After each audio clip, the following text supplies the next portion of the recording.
Dennis Jones. Hi, Dennis. How are you? Good. Very well, thank you. Choreographer? That is correct. All right. Yeah. So now I just panned a lot of interesting costumes created by Robert Mackey. I mean, the master, like, of all things spangly and fabulous, Mr. Bob Mackey.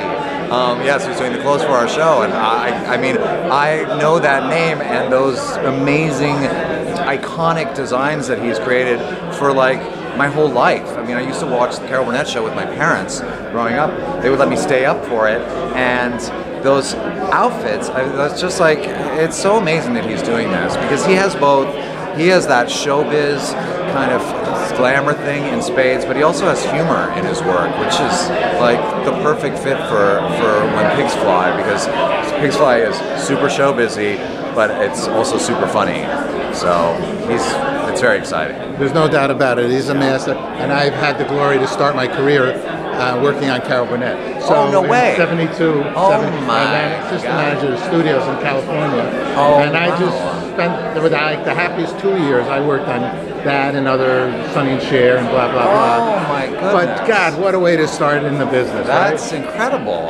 It was incredible. Yeah, those, I mean, I was born in '68, and like my early television viewing memories include things like Sonny and Cher and the Carol Burnett show, and I will always think of those as like sort of inextricably connected to my relationship with my parents, quite frankly. I mean, as a family, we would watch the Carol Burnett show religiously. It was like one of the things that the Jones family did.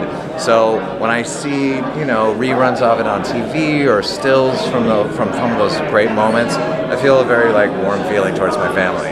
So when you conceive, though, the way then the talent moves on the stage, you have a blank stage, you have some costumes that are not your everyday attire. No.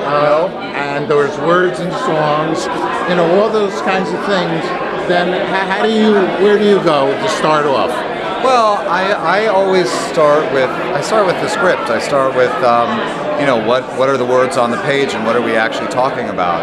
I mean, I hope, even as a choreographer, even though what I do is bring movement to a musical, my first obligation always, I think, is to honor the words on the page. What are these numbers about? What are the thoughts being expressed by the composer?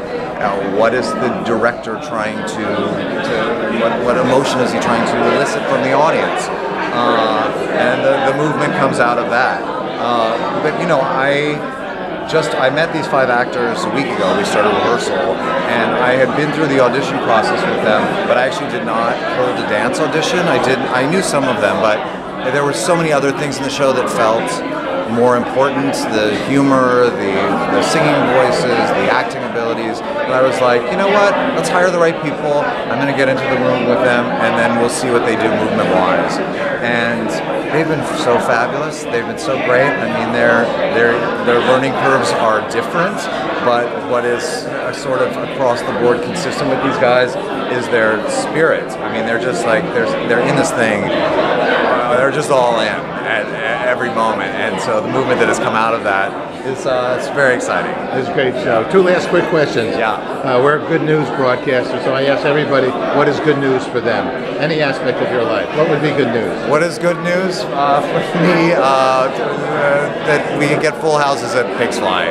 I want to share with people this show. I feel that it tackles some topics that unfortunately in our world have become relevant again, things that I thought our culture had moved past, and now I'm not so sure. So I think that there are some very important things that are going to happen on that stage, some important thoughts expressed, and I want people to hear them. So I want people in the seats and to have a great time.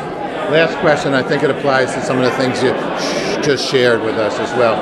We're involved with the International Day of Peace, World Peace Day, September 21st.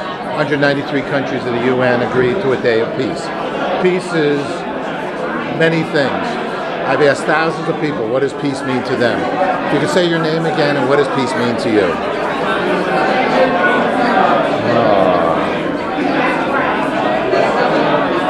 Wow, That's a hard one because sometimes It's not an easy question. It's not an easy question because sometimes, and I'm by nature not wired as a cynic. I think of myself as an optimist, and I feel like often my optimism is challenged a little bit by the situation in our world today, and